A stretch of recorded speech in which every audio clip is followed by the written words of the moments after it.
Welcome to another edition of For the Sake of Heaviness. I'm here with Merciful Mike. one of these days I'm going to get that right. Anyway, tonight it's no laughing matter because tonight this is not a lighthearted episode. Tonight we talk about doom metal. Doom. We'll probably end up rambling like we always do, but specifically we're going to talk about our top five, 1, 2, 3, 4, 5 favorite doom metal bands. We'll see how much overlap we have because I suspect there might be some. I might surprise you with a few here, but yeah, I'm sure that there's probably some overlap. At least I'm sure we'll get into that deep discussion about how much Doom we like, and all those albums will come out, and we'll have a full pile of overlapping Doom. So this is yes. Close the blinds, listen for the thunder, listen for the dark clouds as they roll in, and we Yeah. speak. We Listen speak to it. the tolling bell. Hear the bells strike. As we sit here and laugh our asses off about it. We're not very convincing tonight, but I don't know. Hear the thunder rolling in the rain, pelting the forlorn sidewalks of our hearts. Well, on How that far note, back do you go into, man? I mean, come on, you had you. It's get. I know you love Doom because you had one of the best Doom metal festivals of all time well, thank you. out there. So I know when we're talking about Doom, I think of Merciful Mike. So I what's your guess earliest Doomy memory? if I had to really pinpoint it, I would say, oh man, I think I really truly got into Doom around 99, I guess I could say. And that was at the point where I had my own CD shop. I had a music store.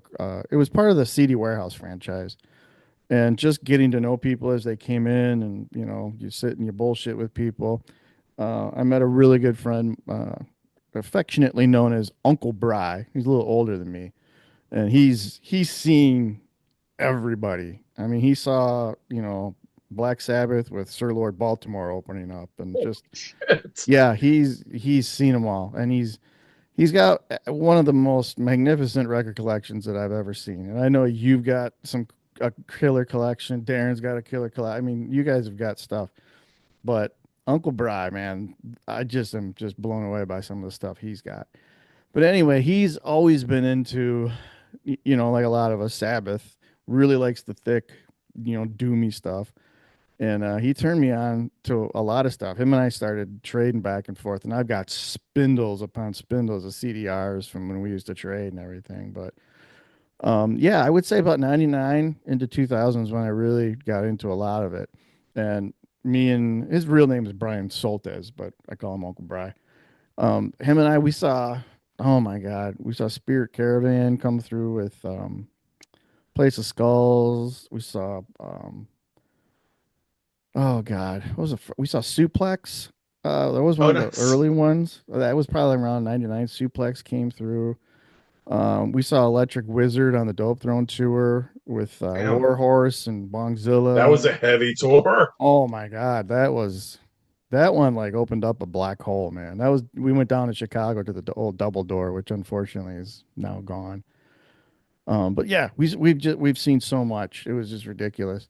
And then through that and networking, and like we were just talking about, like the Hell Ride forums. That was a huge network and connection Yeah. of talking with friends and people, and going to fests. Me and my buddy Jeff, we went out to Baltimore, and I've been out to Baltimore for a couple of fests, but we went to Born to Be Doomed, and that was just, crazy. Actually, I think you guys played Born to Be Doomed, right? Or do you guys play Doom or Be Doomed? I can't We remember. played Argus play and Penance played Doom or Be Doomed. Okay. We didn't do Born to Be Doomed. That was the second. That was like the confluence of Born Too Late that Gallo had, Yeah. and then Doom or Be Doomed. Yeah, we didn't make that one. Okay. Okay. I couldn't remember which one it was. Actually, I have an original flyer of Doom or Be Doomed hanging up on the wall. I should know that because the Argus logo is on there. But and then That was such a great weekend. oh man, anytime we've gone out there to Baltimore, even though that was back when the sidebar was left a bit to be desired. But Yeah, I think Rachel especially the Taff sound. bought the sidebar and is really, it looks like she's investing quite a bit into it and fixing it up really nice. All So, right, nice. but yeah, on top of that, I got to be really close friends with Jason McCash and going out and doing the Templars. And actually, I believe I saw you guys for sure at the very last Templars. I know you guys Yeah, played. we played one of those. Yeah, And then I started doing my own. Did Days of the Doom for 4 years, and just man, got to meet so many incredible people that I just in our little scene or whatever little term you want to put on there. Met really good lifetime friends like yourself and John Gaffney and Darren McCloskey and McCash and all the guys in Gates of Slumber and Apostle of Solitude and yeah. way too many to name. So it's been Doom has been good to me. Put it that way. Doom is good. Yeah. Yeah, I mean, for me, like I went back to man, I probably started listening to it, although you know, we didn't really talk about things in terms of doom metal so much back then. I mean, of course, you knew the term, and I Mm-hmm. mean, we liked back in the '80s. Like, I knew who Trouble was. I didn't get a Trouble record until I got Run to the Light, and I bought it based on the cover. Mm-hmm. So, like, the first things I had were like Run to the Light, and we bought, yeah, a couple of us bought Candlemass's Nightfall, Sure. Sure. and we like Black Sabbath, of course, and rolling into the '90s. Then I'm trying to think what actually like just really sparked it off was like there was a time when I was picking up cassettes. I was picking up like I don't really consider them doom, but Bloody Kisses had a Sabbath, Yeah. Yeah. obvious Sabbath vibe to it, and the Church Within by the Sure. Obsessed, and at a record show and I was listening to Cathedral, that, Sure. Yep. and Did my you like old accept all of that stuff as like Doom? I mean, because we had a lot of that too. We had the Candlemass records and the Trouble records and stuff. But I guess I didn't really like embrace or acknowledge it at that time as like this is a genre in and unto itself. This is Doom. It took me a while to like really like get into that as its own entity and scene. I guess it was still just kind of like metal back then. I guess. Yeah, in the '80s for sure, it was kind of like that for me. Like I said, I was aware of the term doom Yeah, metal. You'd start seeing it more as the decade went on, and as you became more aware of the bands, and like yeah, you'd read an interview with Leif from Candlemass, and he'd be sure, talking about other bands, and one road leads you down another, and then you find out, I'm like, oh shit, there's there's a whole scene of yeah, bands that sound like this. There's yeah, Saint Vitus and the Obsessed and Pentagram. Like yeah, that. I picked up that first Pentagram record, the one that eventually became known as Relentless. I've sure. got it at a record show in the early '90s for $1. No kidding. In a dollar. Here's the worst part about it is I sold it years later. I was because I got the CD and I was like, I don't know, I need the money. I had the CD and I'm I like an idiot. I sold that record and now it goes for like hundreds. I know. I didn't even make that for it, but Isn't that so stuff crazy? like that. It was like that, and like I said, the obsessed and stuff that isn't really doom but has that Sabbathy vibe. Like COC was big in the Right. starting with the Deliverance record, and even before that, the Blind. Before that is Doomy. I'm trying to think of what else. And then so eventually, like, and like my old bands, I was in a band called Child of Fire, and we actually played a show. And this is like a hard rock, like metal band, like hair metal band, if you will, without the makeup and stuff. Uh-huh. We played a show with Penance at this small little place called the Spotlight Lounge in Portview, Pennsylvania. And No kidding. I can just remember, like, I'd gotten introduced to their music by there was a metal show at WPTS at Pitt, Mm-hmm. and Metal Mary, who ended up in Penance years later, um, they had played Dream Death. Now I grew up in Eastern PA. I wasn't really aware of who Dream Death was. I came out Sure. here in '89, and so I got introduced to them. And like when I first heard Dream Death, I was like, oh shit, that sounds like Celtic Frost to me, Yeah. like just that heavy, like Yep. to Megatherion era.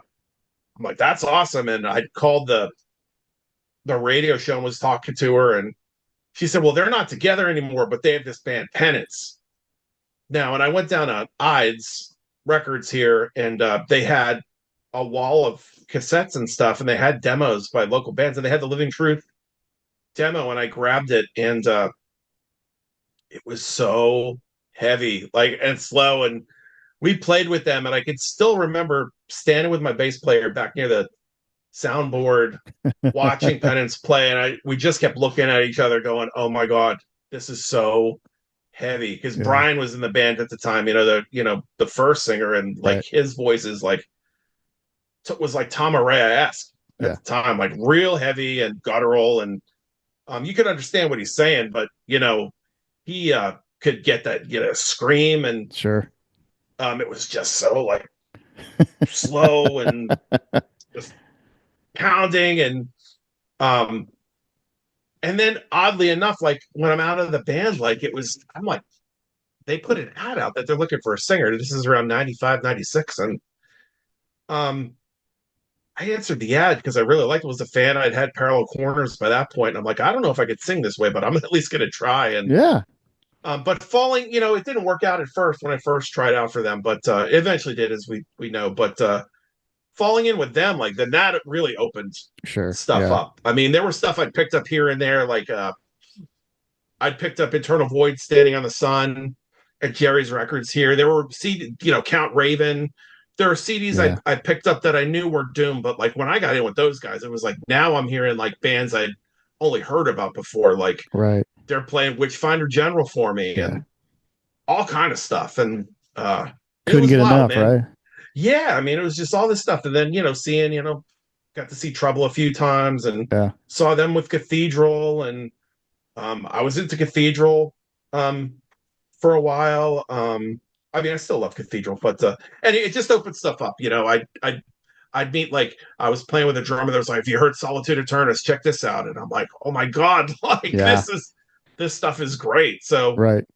it just became a thing. Like, and like you said, once you're in the scene, that's where you start meeting. Like that's where I met Darren and the Right. guys at Pale Divine. That's where I met Tom and While Heaven Wept, and Sure. that's where I met John Gallo and Oradruin and those, and the guys at Revelation, and Right. um, it's just like, and then there's little festivals here and then you meet other bands, and you meet Carl was in a band called The Keep back Yeah. in the day Yeah. that played with Penance, and we played with them in Cleveland, and that's I knew Carl going back that far, and Wow. then you know the Gates of Slumber, and it just snowballs. Like then the guys in Earthride, and now Yep. you're playing shows with Spirit Caravan and Electric Wizard, and it was just Alabama Thunder Pussy and like all this stoner rock that was getting big. It was just so there Yeah. were festivals everywhere. There were so many bands, and our buddy, and honestly, I think credit where credit's due to our buddy Stump, who I'm sure you know Yeah. from your festivals. Like that dude Yeah. has.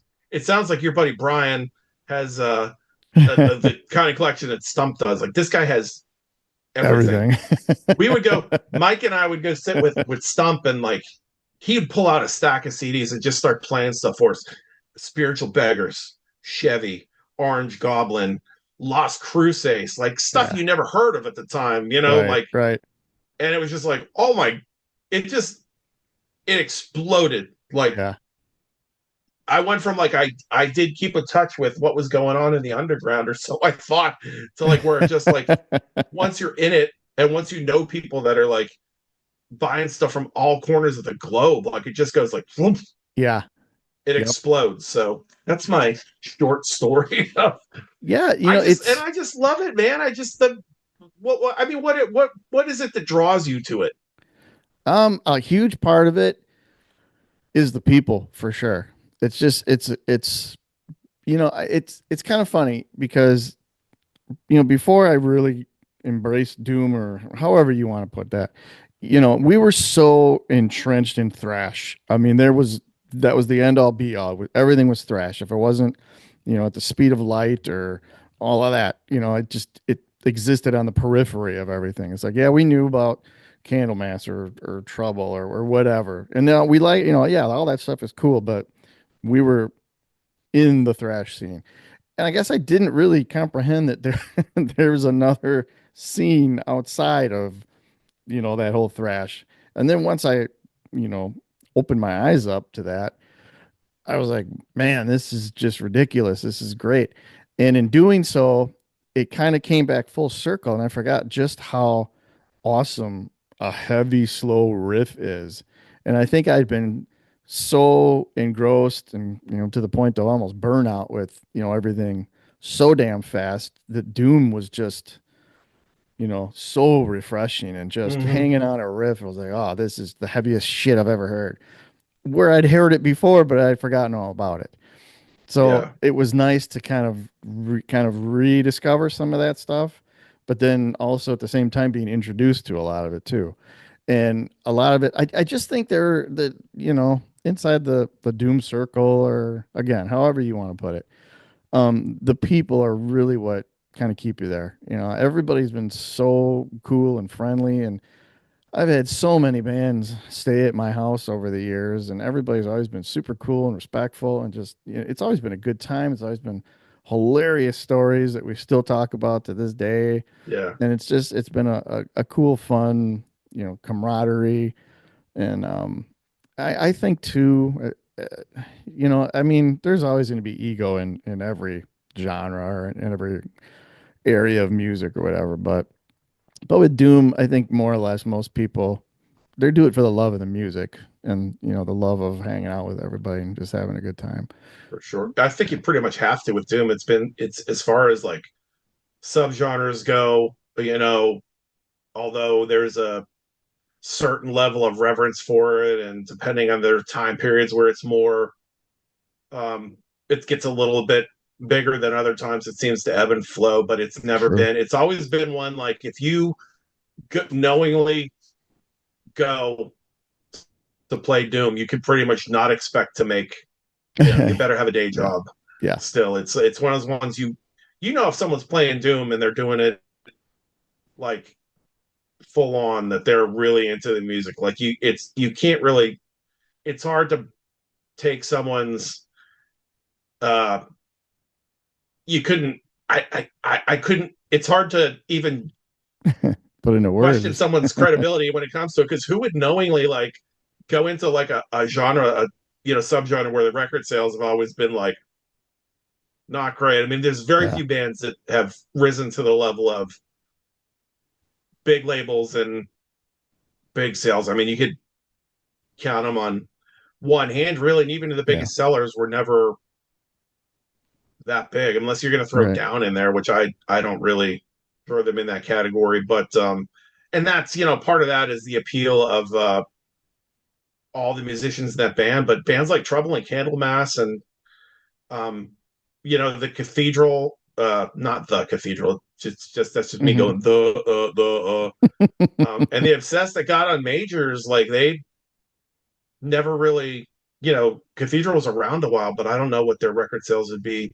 Right. We're certainly not to the level that like Testament and the No. next, like No. thrash and death metal bands like sell, like Right. it's always been a very select genre, and I think that the people that are in it just really love it, Right. and we're all enamored with the Iomi and Yes. the Yep. riff, The almighty the master riff. of the riff and the mood, and Yep.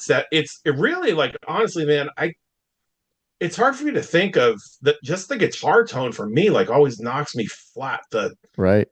That's one of the things I love about Doom. Like your guys like aside from Iomi, but like Victor Griffin and Terry Weston and like some of these guitar tones Yeah. that are like Al just Morris. huge. Like the Al. I mean, is there anything heavier than that? I mean, you could play me like any thrash or death metal record, or Right. play me Slayer, and like the tones like on Doom metal like are just Yeah. so heavy. And I just plus the riffs are like, usually if a band's doing like what I consider doing it right, the riffs are usually like so catchy and Yep. um But I think in doom just metal too, I think, and I think that's what kind of drew me back around is because the riffs breathe. There's life to them. yeah. You're able to like really absorb them and ride the riff or however.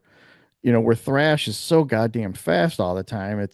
Yeah, you like it. It's awesome, but it doesn't. I don't even know how to put it into words, to be honest with you. I still don't get me wrong, I still love thrash, all the thrash bands, but Same. when Yeah. you switch back and you get into the slower stuff, it just breathes and it's just more emotional. Just it hits you differently, you know. And it's I think it sticks with you longer now. You know, the older I've gotten, you know, the not necessarily just constantly like Doom, but you know, even like going back to like, you know, Uriah Heep and Captain Beyond and stuff, and that, you know, I have a higher appreciation for that Yeah. now than I ever did. So Yeah. Yeah. There's an aspect to it too when you think about some of the riffs and the way that like these guys play and their tone and the volume that they're playing at, like it's the you can almost first of all live if you're standing near the stage, like it's the kind of music you can feel it come like first of all you feel the wind coming off the amps like oh yeah, literally like blowing you back and you could feel it like sinking into the floor and coming back up through you like it just like envelops you very like much. there's just a certain air to that style of playing that it's just like when they hit that you Yeah, know first chord onto like some when there's a chord that they're just like letting ring out it right. just like it's like being in front of a jet plane engine or something sometimes you just feel it coming off the Yeah. amplifiers No, it's true. crazy. It's absolute. That's a really good way to put it too, and it's the truth. I know a lot of people always talk about the brown note. Well, there's a lot of brown notes in Doom, man, where that just Yeah. hits you. Yeah, Yeah. exactly. But it's kind of going back to what you said about, you know, even like the bands within the Doom genre that made it to that upper echelon even at that level, you know, that they're far from being a household name or, living in a mansion with, you know, six swimming pools and all of that. But in a They're all sense, living in a ram. yeah, there you go. They're reviewing their choices right now. Yeah. But, you know, even at that level, yeah, they continued on just because it meant that much to them. You know, I think there's a lot of musicians within bands that play Doom that have their integrity fully intact, no matter what. Yeah, for sure. I can't, man, I'd be hard pressed to find someone that I've known that's been in the scene that has made like zigged or zagged or hasn't stayed true to at least to their vision of Hmm. what they want to do. You don't see too many detours into wandering into weird, weird or like commercial, specifically like trying to Right, appeal to people other than just appealing by doing what they do, like appeal to themselves right. first. It's just, Where a lot of the thrash bands and even like the hair metal bands tried to reinvent themselves in the grunge era. Pretty much, if you're in a doom band, you're in a doom band for life. There is no altering, from that course. yeah, Well, for sure. I got a stack of albums over here, man. What do you got? You want I got a stack. I got a stack of records. I got a couple CDs here I too, do since too. I I got a sold couple. some of my records. So I guess what we've done is we've settled down. We're going to discuss our top five, and then we might throw in some honorable mentions and just kind of keep the conversation flowing and rolling here. So Sure, you wanna you wanna start? sure, I'll start it up. All right. Yeah, man. These guys have a very slender output. It's two full lengths. Just another one that's close to a full length, but it's kind of like a compendium, really, of odds and ends kind of tracks and a couple of new things they recorded for tour. Mm-hmm. But I first met John Gallo um, probably through one of the forums. There's something I'm sure. I know for sure I hadn't met him in person yet until Penance went up to play the first Born Too Late festival that he did up in Rochester, Mm-hmm. and we played with Revelation. Um, I think I want to say Oversoul played. I'm not 100% sure. Orodruin did play. Um, I'm trying to think of what other bands were on the bill. While Heaven Wept That was at the Bug played. Jar, right? No, this one was at some hall somewhere. I forget. Oh, The okay. Bug Jar was the second one. Was Born Too Late too. Okay. Maybe Okay. While Heaven Wept didn't play. I don't. Pale Divine played because I remember hanging out after the show with Tom and Greg. There's a picture somewhere. It's hilarious. Like Tom is like falling asleep. Tom Phillips falling asleep against the wall. He's so out of it. And Greg and I, there's a cool picture of Tom, Greg, Mary, Bielik, and I hanging out after the show. But so I got to know John a little bit then, so we were right back and forth to Hmm. each other. He put us on the festival, and then obviously met him that night. And I didn't know any of the guys in the band really then until we that night. Tom had told me about the Doom Shall Rise festival in uh, in Germany Hmm. in Göppingen. I probably mispronounced it. I apologize to all my German friends.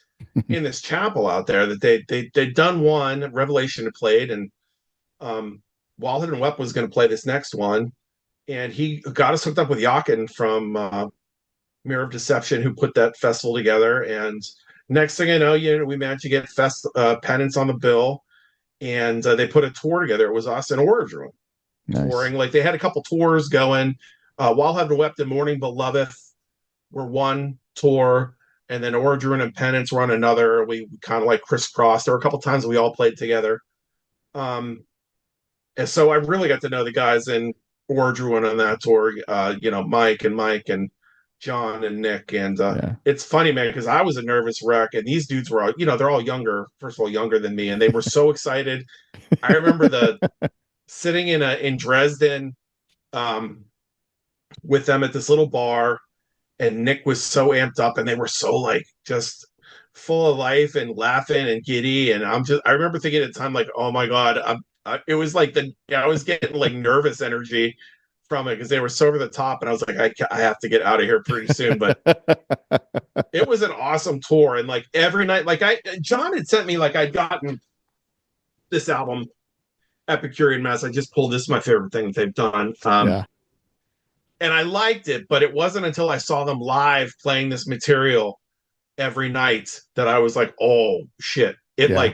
It's one of those records that like the records now the record for me is like one of my all-time favorite doom metal records now, but um seeing them live, like it's kind of like watching first of all the guitar interplay when they are a four piece, When because there Nick were is there. years they went when it was just three, Mike and John, but when Yeah. it's the four of them, the guitar interplay is amazing.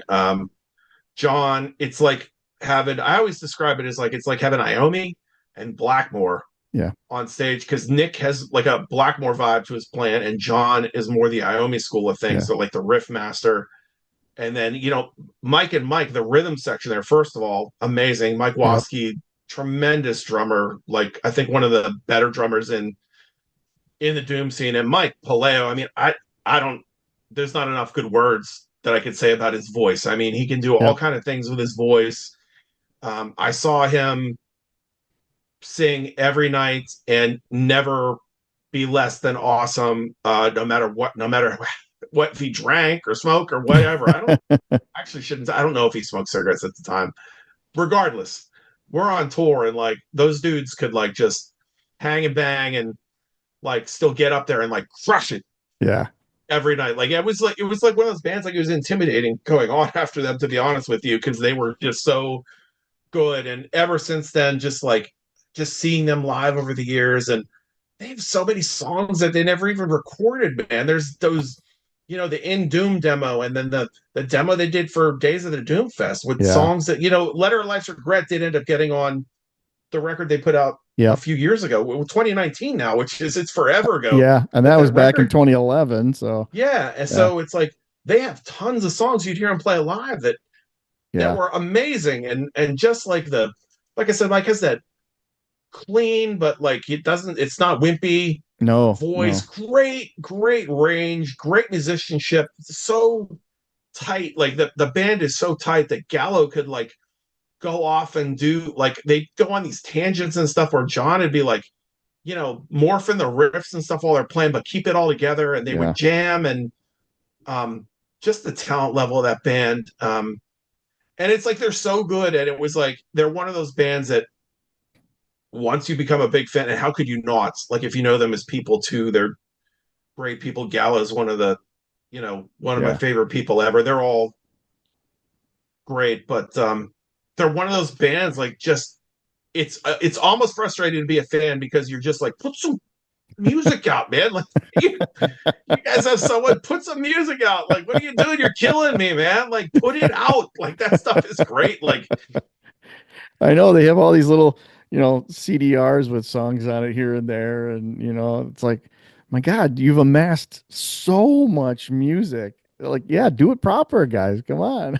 yeah, and it's just like for me, like it's like the distillation of Sabbath, and there's a little bit of an epic vibe, and there's some Candlemass in there, and Yeah. it's all of the bands that we like Trouble, but they have their own spin on it. And John, to see them live, I mean, they're a fun band to see live because Oh, John yeah. is like a court jester and stuff, Yep. like the faces he makes, and they're just a phenomenal band. So honestly, man, they're probably the least well known of my top five. They should be, as far as I'm concerned, they should be super well known. But it's again, it's like you put more music out. It's hard. It's hard to put out a lot of music sometimes, and it's hard to like tour and do things when you have families or you've real world commitments and stuff. I mean, but Aura Druin is phenomenal. Like Yeah. this album is great. They put out an EP with Reverend Bizarre that has a Aura Druin had two songs on it. Yeah. Yep. Which those songs were great. They play the songs live, and it was um and and then a couple of those like little CDRs, and then the Claw Tower is the one I Cloud was talking Tower. about Yep. earlier. That's like a compilation of like they had a couple of newer songs, and they did a cover of "Stand Up and Fight" Yep. by Quartz, and then some like demo stuff. And but I mean, so the catalog over we're going on 20 plus years now. This band's Yeah. been together since the early 2000s, and they don't have that much out, but they're still, I don't care, one of my favorite doom metal bands of all time, and always will be. I'll always be looking for new stuff by them. So Order One's number five for me, and We- probably the only reason they made number five is because the catalog is. Look at, see, there you go. let's keep talking about Aura Druin, okay? Yeah, let's do it. I probably stepped over you like 32 times while we were talking. So Nah, man. And I was like, okay, I wonder if Butch is gonna put this in his top five. And sure enough, here we are. Yeah, this is one of my absolute favorite Doom albums, man. It's just Peasant's Lament is just so damn heavy. It just, they got the little organ in the rain, that little intro, and then and then every time I've ever seen him play live, it's like almost in unison that Doom dance to start it off. yeah, Oh, it's like you can't help but just go fucking nuts when that starts. Like you said, they're so much fun to watch live. And yeah, Gallo, and he'll throw in those little. And he's like, yeah, yeah. you get so involved in it. But yeah, actually, I met John at the last Templars of Doom in Indianapolis, which well, I think that was '09, 10. I can't keep the years I straight. think it must be because I know I'm pretty sure Mike, our old guitar player Mike. I don't remember whether Mike or Eric was in the band. I think it was Mike still in the band at the time. So that would have been around '09. Around the time Okay. of our first record is when we played that. So Okay. Yeah, at the Melody Inn, mhm. if that helps. And I wasn't really even sure who John was until Oro Drew and played that night, but we had started kind of bullshitting at the bar a little bit and talking, and I was like, man, this guy knows a lot of stuff. A lot of stuff. The conversations would weave in and out. And then I'm like, Oro Drew gets up and plays. I'm like, oh, that's there's John, That's the dude. that's the dude. And then him and I just kind of kept in touch. And then when I started to do, the fest, I got in touch with John right away and had them out, and they played three out of the four, and it was always a good time. They were always a crowd favorite, and everybody was always like, is Zora Druin coming back? I'm like, I hope so, and then they would. But yeah, I've kept in touch with John. I mean, you and I were just saying we kind of talk to John weekly because he's always sending us little snippets of cool stuff that he's working on. And actually, Yeah. I was out in Rochester, New York back in 2015, I think, when I was still in the trades and work had kind of dried up here, and I was just outside of Rochester working on a big Pepsi Cola plant. And I had told John, I'm like, hey, I'm going to be in your neck of the woods. And he's like, well, we have to go out, man.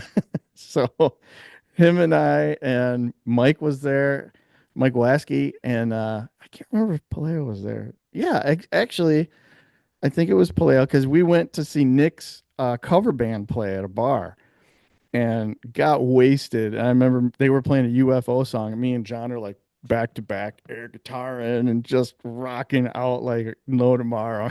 And had such a good time. And then the next, like a couple days later, I was out there for like almost a month. And then Paleo called me up. He's like, "Hey, let's go get dinner, man." He picked me up at the hotel, and if I remember correctly, he had a lot of the like scratch track, rough demos of what became the new album that came out, well, what, 2 years, 3 years ago now, in his car. And I remember we sat and we listened to those. And then, for the longest time, I never heard what happened to any of those songs. And then, boom, here comes that new album. And I'm like, oh, there's the songs I remember. So, yeah, really, really awesome, awesome people all around. Can't say enough good stuff about Aura Druin. Um, yeah, Epicurean Mass, though, that's a classic right there. Yeah, dude, how about Ruins of Eternity, which was the last album that came out in Yes. 2019? That was Six, 19? 6 years now it's been. Here I'm thinking it was like three. Oh, wow. That was 2019. Hmm. Okay. It's Damn. crazy. And I think, John's got that new Lazaro Yeah. thing coming out soon, which will be cool. I've been every he said, I know you and I talked about this, and I've talked to Darren about it too. Like John, like you were saying, John just sends these riffs. Like I'll get a message in my Facebook. It's like, check this out, Yeah. and it's just like some random riff, and I say to him like 9 times out of 10, I'm like, dude, when are you gonna make some songs I say it with all the time. those? I'm like, when's the John Gallo box set coming out? Yeah, seriously, like make some songs, man. Like put this stuff out. Quit sitting on it. Quit bogarting all your riffs. He is an he just it's an endless supply of riffs with him. I'm amazed at how many riffs he can come up with that are, not derivative from one another. He just cranks them out. It's crazy. The guy's so gifted that way. But Yeah. It's not, and oh, real quick too, like going back to this record, favorite song on here, always has been, always will be. Favorite Ordrin song is Epicurean Mass, the title track. yeah. Any show when they would open with that song, yeah, it was like the frosting on the cake for me that not only that they played it, but it's just such a killer Yep. opener. I always liked hearing them play that one, and Burn the Witch Yeah. was always a lot of fun live. So yeah, that's my favorite. That's my favorite jam from this record. Yeah. Yeah. I mean, they're really in a soft spot on this whole record, man. They're all just, yeah. Warcry's Melancholia is really good great. too. Yeah. Pierced by Cruel Winds. Warcry. Love Warcry too. Yeah, War Cry. Mike would like, I remember seeing them live. He'd like bust out into that high note at the beginning of it, and it was awesome. Okay, so my fourth, and it's really for the first two records and the demo, if I'm being honest. Not to downplay what I did with the bands, but what drew me to this band and why I still love these records is just how brutally heavy Living Truth and The Road Less Traveled are. And then this record, Parallel Corners, Penance, um, those first few records, I mean, up to this point are like Yeah. criminally overlooked and underrated. I'm so glad that Fart put this out on vinyl, gave it a Yeah. vinyl issue. Uh, man, I mean, great song after great song. But again, like Penance live was like seeing those dudes was like it was like the slow, like Dream Death had the fast songs and they had the slower ones, those real slow, heavy Celtic Frost kind of things, and then they had the the faster ones that were kind of like almost a precursor to Doom Death, and Yeah. kind of like in the, if you took Slayer and Frost and threw them in a blender, Penance like distilled all that down to just the slowest, meanest, most hateful riffs. And Brian's vocals were just so, like freaking songs like Misgivings are just so like dark, and the unseen, like from the road Yeah. less traveled. I mean, just so heavy. And then they I saw them live here once, awesome, brutally heavy. And then they went to tour Europe, and they had an issue with Brian, and they fell out with him.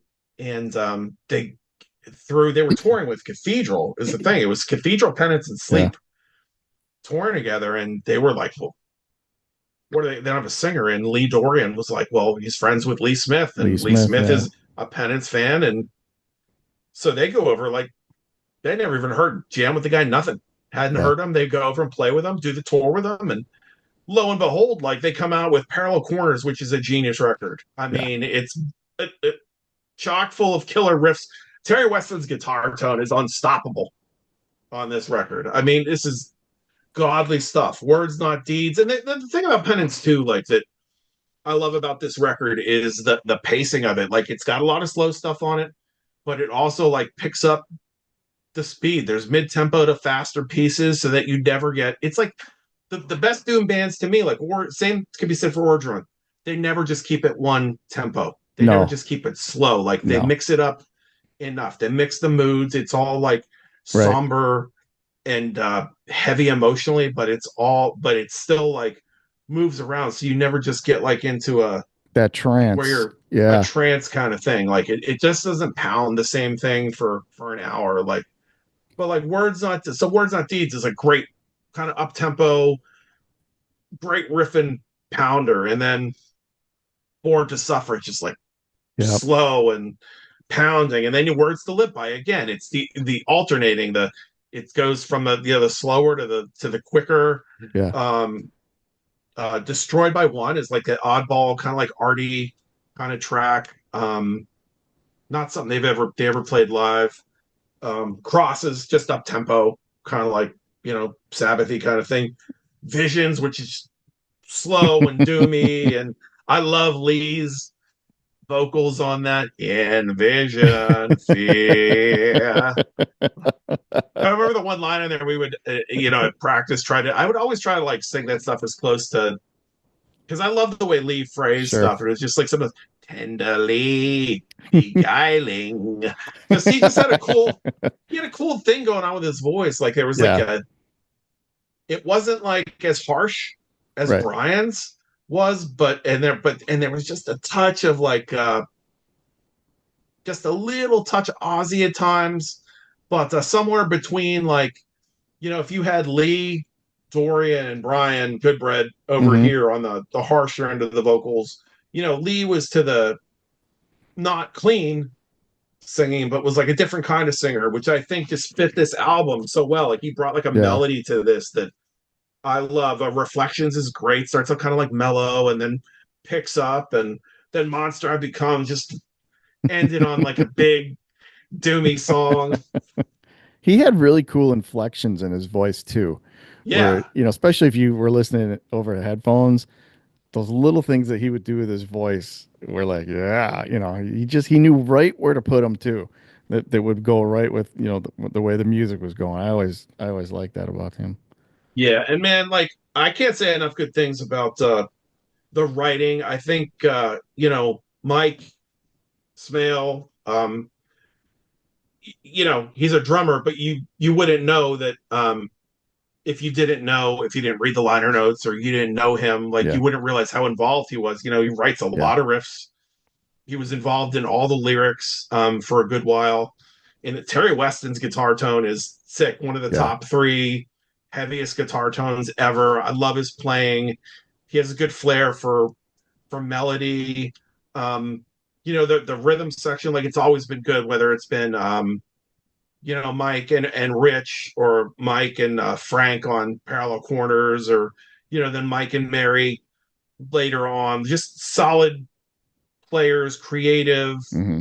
um, and like again, like I said, like the vocals, like I seeing Brian live, just like looking at like Yeah. Steve in my old band and be like, Jesus, dude, like that is Brian and start singing, they doing like not what it seems, or some of these songs were just like so I just like so yeah, I mean, and it was like so it's awesome. Like this was like one of my favorite doom metal bands, and then to get the chance to be in the band That's and pretty awesome. really start to develop was uh fun. But honestly, like the reason I put them on my list, I was just a fan before I was a part. You know, I was not just, even though I'm in the hair club for men, so to speak. Um, they're legit. They've been a favorite doom metal band of mine since Yeah. these records came out, and you know, some of the stuff that came after is pretty good too. So that's my that's my number I four. agree. I agree. Well, I got to tell you, back in, I think it was the third one I did, Lee was supposed to come over here and they were going to do Parallel Corners in its entirety. And then things got, messed up with the visa. But actually, I still think it worked out better that you were able to step in and then we got kind of like a full range of pennants, and there's some great stuff that you guys did. And I remember talking with Josh Hart and he was like, this right here. He was all excited watching that. So yeah, things work out in funny ways, but they work out for the better too. So yeah, I have that record too. It's more in my top 20 than my top five, but brilliant, brilliant good pick. Yeah, Words Not Deeds is my favorite on this record. Love Yeah. that song. I wish I could adopt it as my own. I always wanted to do it. I always wanted Mike to give me the tapes from the record just so I could have go in and cut the vocals and have a version for myself. Not that I don't like listening to Lee's, but I Be just love cool. that song so much. I was always like, we have to play that live always. Like we've Yeah, never ever did a show where we didn't play it either opening or closing sure, with it. sure. I love that. I mean, I love every song on here. I was always pushing to play.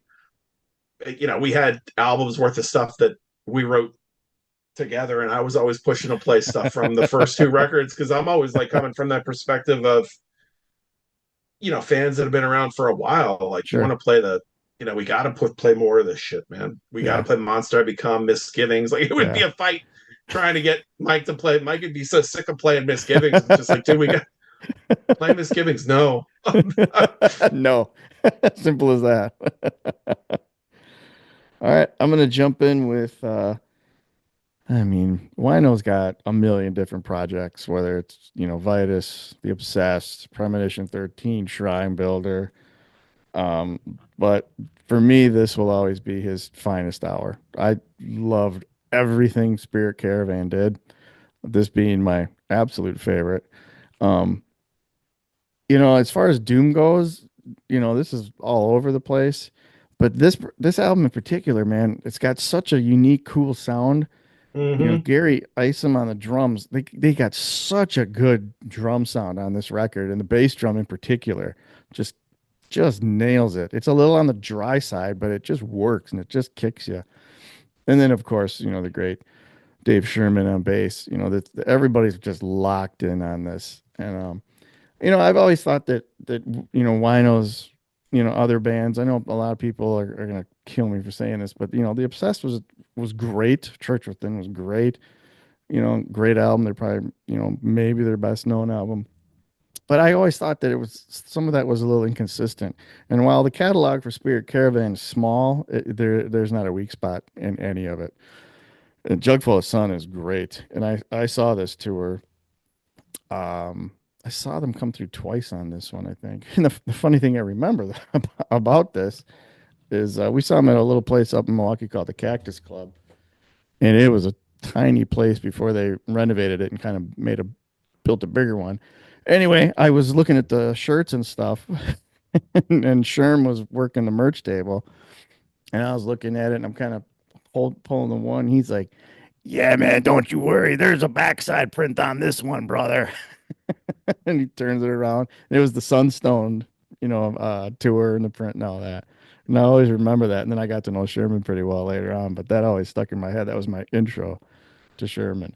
But Spirit Caravan, that holds a special place for me anyway. And I've later on when they kind of reformed and Henry Vasquez was drumming for him, and I've had the opportunity to book Spirit Caravan twice, I think, and I always had a good time hanging out with those guys. And I've booked the Obsessed and stuff too, and Wino was always real cool. And speaking of tone, Wino's got that tone too. For me, it works better within the Spirit Caravan than anything else. But Wino's Yeah. Wino. He just nails it all the time. So, And you could definitely feel the air coming off those amps, man, oh yeah, when he plays. I mean, it'll knock you on your. I think that the Spirit Caravan time period, like I honestly, like, I know I shouldn't do this because I know logically and realistically and actually that they're different bands, but I've always looked at like the Obsessed and Spirit Caravan as it's just Wino's spirit animal. It's his. That's the band. So for me, like I kind of like lump the two together. There is a different vibe. Like we played the shit out of it when this came out. Like we all bought this Independence right away, yeah, and like this never left my player, man. I mean, right, Healing Tongue and Courage, and especially like Melancholy Gray. yeah. Um, Courage, oh, Kill so Ugly good. Naked, like everything on your Power Time, and Yep, it's just like freaking Fang, yep. Prince of Evil. That's right. Actually, I was listening to that on the way home tonight. Yeah, Yeah, so I mean, it's so just such a good. great, and they were so good live. Yep. This time period especially, and That was like 2000, I think, right? If I remember right. yeah, Yeah, this into the Dreamwheel EP, like that stretch yeah, of time. I don't know if there was a better band out there like live, like no, they were just like leveling yep. places, and those that the but and I like the next full length a lot too, but Jug Full of Sun and the Dreamwheel Dream EP, Wheel's like, really good. Yeah, but yeah, the Obsessed Spirit Caravan definitely top 10 Doom yeah, bands for yeah. me. So I, that's a good pick. yeah. I don't know. I definitely do have a separation between the Obsessed and Spirit Caravan. I couldn't quite put my finger on it. I think there's a distinctive creative difference where I think Spirit Caravan, I think that was Wino's like creative peak. I just everything that they did Agree is completely. phenomenal. Yeah. I think it's a little bit earthier. Okay. Yeah. Um, Yeah. it's a little bit more. It leans into the. I think it leans into the 70s a little bit more than the Obsessed does. The Obsessed is maybe a little bit more metal, for lack of a better word. I'll give you Whereas that. Sure. Spirit Caravan has more of a, I don't know, like a worldly kind of, um, like There's a little more. dirtier I was to say there's a little kind more of vibe, like grit to it or something grit. like that. Yeah, Yeah. like it's a little bit more. It's got a little bit more grand funk under the fingernails, along Yeah. with the Sabbath and stuff like that. Like it's definitely got like the shades of those 70s heroes that Wino would have had Absolutely. in there. Although, I think Wino's delivery on the Spirit Caravan material is a little more. I don't know if aggressive is the right word, but it's just a little more on the intense side, where I feel like he was in the mode of the vibe where he was really in that moment when it came to the Spirit Caravan material. yeah, I mean, I don't know, having, cross paths with them many times during this period, like he was very like focused. Now, I'm not saying he's not since, but that time period, like he just like that whole band was like very locked in Very. and very focused. Like Wino was like very like, really going for it Yeah, um at the time. Um yeah, man. I mean, it was a cool time period. it was. That It late was. 90s into the early 2000s, like when the emissions from the monolith was going. I remember Yeah. I was sad when Spirit Caravan hung it up because the Hidden Hand was cool. I saw them live and thought it was cool. In fact, I remember telling Wino like how much I liked it, but then like when I got the records, it didn't do. Mm-mm. I never liked Bruce Falkenberg's voice. I don't want to speak ill of the dead or anything like that. I just it didn't there that was an aspect of it that didn't work for me. Same. Um, so I was glad when the Obsessed and Spirit Caravan, you know, when Spirit Caravan and then Obsessed came back on the scene. It's good to see him doing like the Obsessed again. Yeah. But that this was a time period where it's just like this record will, and that those live shows will stick with me forever. Yeah. They were like you said, just so locked in and so tight. And the second time they came around, they were with Place of Skulls. So, and I thought that was a tremendous package. But then I don't know, it was a year, 2 years later, I saw Premonition 13 down in Chicago, which was really good. Don't get me wrong, but it just lacked that, I don't know, that rawness of Spirit Caravan. That was Yeah, that element was missing. And Premonition 13. I'm not saying the material wasn't good or was a shitty band. I'm not saying anything like that, but it didn't capture my interest as much as the Caravan did. same. Yeah, we saw them. I saw them at the 31st Street Pub with the Gates of Slumber Yep, that same played tour I saw. Yeah, played together. Yeah, I see here in Pittsburgh. That probably would have been what you say, 2013, I 2014, something like that. Yeah, something like that. Yeah, 2013 sounds about right. Um, it was cool, but like again, like I'd always want to go back to even now. Like I really like the last record, especially um the Gilded Sorrow record. I think is really good, but man, Jug Full of Sun, just it's the yeah, one. If I'm pulling for something to listen to, it's that or the Church Within. yeah. Um, although I also pull Lunar Womb a lot because Hiding Mask is on there, and that's probably my favorite Yeah, song that Wino ever did. But a good pick though, man. cool. I think, are you up? Yeah. I'll let you So go anyway, even if you're not. I'm gonna let you go. I said, let me see, two. All right. So my third favorite band is Candlemass, Oh, and this is the man. This is the epic side of doom yeah. metal. This is like metal, like the just the freaking big epic gothic, not in the goth way, but gothic as in like your medieval kind of like you know metal. I mean, So these good. guys, we bought this based on this cover. We're like, wonder what this sounds like. It's got to be metal, or it's got to be metal. We're like, that's metal, and we bought it. We're like, whoa, that's This is metal. yeah, man, freaking the hearing that the Well of Souls and Yeah, just this whole record, at the gallows end, like it's like how many songs on here are just Samaritan. yeah. I mean, Dark or the Veils of Death, like all this stuff on here is Bewitched, Black. I mean, it's like It's it's so one of good. those records, like it's an essential doom metal record. And I know, and Messiah, um, I don't know that there are that many. There's a more unique singer in doom metal than Messiah No, Markolin. I mean, yeah. he has his own. There's a lot of unique singers in doom metal, but I mean, like the He's dude is very instantly identifiable. Yeah, super identifiable. And nothing against Johan Lundquist, and I love Epicus yep. too, but this has always been my Candlemass. In terms of the lineup of the band, Hmm. I like the.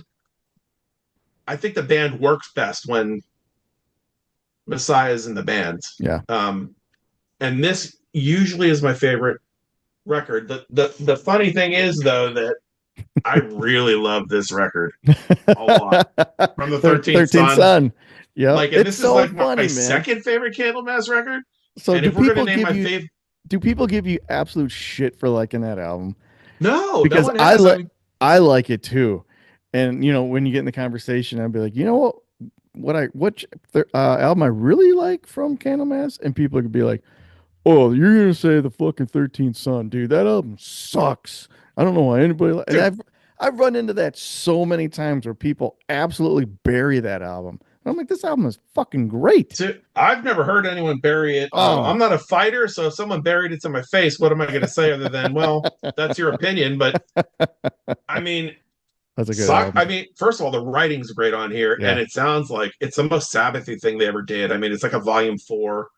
kind Yeah. of vibe. And here's the thing, like as much as I love this record and I love Out the Gallows End, my favorite Candlemass song of all time is Taut. And I love that song. I love the whole vibe of it. It's got like a futuristic kind of, there's almost like a sci-fi kind of Yeah. vibe at times, man. It's like I don't know, man. I mean, but like yeah, I thought Ancient Dreams was a bit of a step back, to be honest with you. Something about the record, like the production, Was a little maybe Tales of off. yeah, Tales of Create. It's like Ancient Dreams a little bit lifeless sounding. I thought it wasn't like It's the lateral. It was very lateral for me. yeah, it's You like it know. just didn't. I don't know if it was too much like Nightfall, but without Yeah. quite as sharp songwriting wise, and like sonically, it just didn't. It's a little Yeah. bit flat compared to Nightfall and Epicus. I agree. This I thought was a step back in the right, great record. Hmm. Um, but let's be honest, like these dudes, like, and then I just to play, this is we talked Yeah. about this Yeah. when we did show and tell. These are some of the demos, That's but awesome. every band that plays epic doom metal, the template was written by these Yeah. dudes Oh, right without a there. doubt. Anytime you hear Solitude Eternus, Sorcerer, Absolutely. Avatarium, Crocs, like not surprised that some of those bands are associated with Leif, but um, Sog, um, any of the, you know, Memory Garden, Hmm. um, just the big epic doom metal bands. It all goes While Heaven back. Wept, there's a good Sure. bit in there. You know, there's a through line right back to Candlemass, and it's like it sets them apart. It's like if you look at the what I would call like the big four of doom metal, or what most people would probably acknowledge it as Trouble, Pentagram, Saint Vitus, and Candlemass. They all Yeah. sound different from each other. Candlemass has that more blatantly metal. Hmm. Um, it's got like a little bit of classical maybe woven in there. Right. European kind of, being that they're Swedish and Yeah. all, of course, are going to. But yeah, man, I just love them. Most of the incarnations of the band have been great. I like material from all the records. Um, the years they had with Robert Lowe were pretty good. I don't the the last record they did with him wasn't my favorite, but and it's cool they got Johan Hmm. back in the band. I'll be honest with you, I just wish that Messiah was still doing music. Well, I'm he's doing like a one-off show with Candlemass coming up yeah, here. it's like one of those things. Like it's cool that he's doing a show, but it's like it's kind of like, man, I wish they could get along. Like I really feel like he belongs I do in too. Candlemass. I also don't like the fact as a fan that he's not doing anything Hmm. other than but I don't, it's not my life Right. to live. I just love his voice and wish he was out there. Like I just, even if it's not in Candlemass, I want Right. more Right. No, from the I guy because agree. his voice is amazing, and that he's got that ungodly operatic Yeah. vibrato, and just so influential. Like really, can't Candlemass. So definitely like in my top five doom metal You, bands. it's funny. Here's a little tidbit. Maybe you already know this too. The video for Bewitched, Mhm. Dead, the original singer for Mayhem, is in that video, Doom dancing. Oh, really? Yeah. Just a quirky little tidbit that I knew about that one. I have to check that out. All right. Well, my top five can kind of move around here and there, so I'll throw in the old Candlemass too. I gotta go with Epicus, just because it's Epicus. Yeah, it's like you just said too. Anybody that claims to play epic doom metal, grandiose doom metal, they owe it all here. These guys are the ones that created the blueprint, tweaked the blueprint, and pretty much mastered that blueprint. Um, and I think too, like you said, Candlemass has got that metal element while still living on the riff. But like we were saying earlier, that was a band too that it wasn't just plodding along. There's so many Right. of those early bands that just rode the Black Sabbath, and very little fluctuation between anything. But Candlemass wasn't afraid to speed it up and slow it down and go all over the place. And even, you know, throw some shredding in there here and there where it was needed. So that was always like a very enjoyable listen. It was always really easy to always come back and listen to everything on here. Thrown it in front of me here. But I mean, you know, there ain't a bad song on here. Demon's Gate's always been one of my favorite and Under the Oak, but come on, when you're starting off with Solitude, Solitude. come Yeah. on, man. It doesn't get any better than that. It's just, it's like There's a right. reason it's a classic. Ah, man. So there ain't a whole lot left to say about Candlemass we didn't just cover, but for me it's Epicus, Doomicus, Metallicus. Nice. So damn good. All right.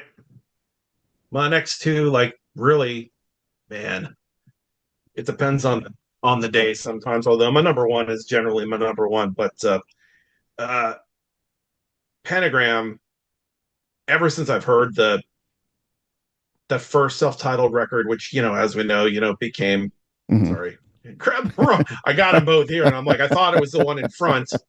Yeah. I don't know. First of all, I don't know why Peaceful did this. I mean, I get the logo and the ram's head and stuff, but why they titled it Relentless instead of just releasing it is, I mean, it is cool though that at least now the mix is different on here.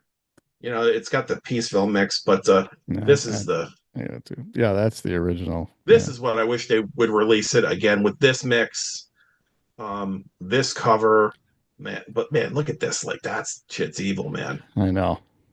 Like, Oh, and just this line, I mean, that's Bobby, Victor, Griffin, as yeah. far as like again, for me, the unholy trinity. I don't want to throw around the word unholy so much, Victor, nowadays, but anyway, the trinity of doom tone for me is Iommi, Victor Griffin, and Terry Weston are the three most Yeah. massive guitar tones. And Victor's one of my favorite guitar players, period. Yeah. But I mean, this lineup, man, with Hasselvander on drums and Martin Yeah. Sweeney on bass. I mean, just every song on here. I mean, Jesus Christ. That's lightning in a bottle. I know we say that, use that term a Yeah. lot, but that I was mean, lightning in a bottle. Death Row, All Your Sins, Sign of the Wolf, The Ghoul. Everyone I knows The know. Ghoul now. It's funny, like there'd be times you'd just see them live and like be hoping that they'd play The Ghoul. You didn't know if you were always going to get it because it Right. wasn't Right. like Relentless, which is something they play every show. Yeah. Yeah. Um, but it's like, and now all of a sudden, everyone and their mother knows about The Yep. Ghoul. Good old. Run My Course, Sinister, The Deist, You're Lost. I mean, every Dying World, $20 spin. Like, Yeah. Every one of seriously, them's a bro. classic. Yep. And then they go on to this one, Yep. and then it's like Day of Reckoning, Evil Seed. I mean, Yep. bro, Broken Vows, one of the greatest doom metal songs ever. When the screams come, Burning Savior, like Yep. Yep. Lucifer lives. Madman, Wartime, Yep. awesome. And then Be Forewarned is killer. Yeah. The records that Bobby and Joe did are pretty good. Review Your Choices and Sub Basement's Sub actually pretty good Basement. too. I mean, Yeah. there's some pretty good stuff. A Yeah. lot of stuff. Bobby's sitting on some of these songs for Years. years, and when we get they keep that band alive long enough to where Relapse like puts those old demos out Yeah. finally, and it gives the band like a whole New new life. life, Yeah. really. And they've been, they haven't stopped. They've been doing this since the 70s in different Yeah. formations. My favorite personal formation is what I always say, it's the Death Row lineup, Yeah. with Victor and Bobby Me too. and Hasselvander. Although there's great material on all the. I mean, you can't deny the old 70s recordings. It's a shame that they're not the recordings. A lot of that's more basementy Yeah. sounding. I would love to have heard some of that stuff with a full product, but this stuff is though these two albums are so heavy, and there's even been great songs too. Like I think the recent records they did with Victor were good, but like that the song on what am I spacing on the name of the record now? Curious. Uh Curious volume. Not Not yeah, I that. think it's wait, not Curious Fun. See, folks, don't, don't do drugs. I'm actually not even doing drugs, which is We're the thing. we're just old, man. Yeah. Oh, Last Rites, of course. Oh, okay. That's Okay. what I was gonna say, but then I'm like, I think I'm wrong. But that song 8, on Last Rites is Oh yeah, yeah, awesome. yeah. Yep. Like classic Yeah. Pentagram, as far as I'm concerned. And I haven't seen them live in a while. The last time I saw him, I think Victor was still in the band, so that tells you it's been a while. I think the new record's pretty good, and I think if you got to have a replacement in there, like Tony Reed's a great Hmm. player and a good writer, so it's good. I think the lineup that they have now is pretty good. I'd be lying if I didn't say I wish like Victor was still in the band, just because that guitar tone. Just I Is love Victor's just playing. killer. Period. Yeah. I mean, it's amazing. I love everything he did with Place of Skulls and Yep. um, but Pentagram just appeals to me, man. The riffs.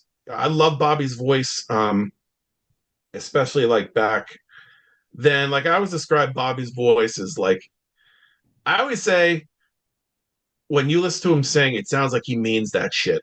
Yeah. Like he just has like there's a thing to his voice where it's just like you just picture him like getting up to the mic and Yeah. singing and just stepping back like Yep. like the dude just like Owns it, I just man. think Bobby has a great had a really great voice. It's still in decent shape. And it's cool to see him like getting his he's had his troubles, and we're not gonna I don't want to dig into that or anything, belabor the point with that. We all do, but Hmm. I mean, it's cool to see this music um, last the way that and get over to people that might not have heard it. If not for if they don't keep the band together with Hassel, even the troubles they had. They were supposed to play down in Towson, Maryland at I think the fest was called Doomsday or Hmm. I forget the name of the festival. I was there though. Stump and I went, and Pentagram was headlining Yeah. that night. And so they go on.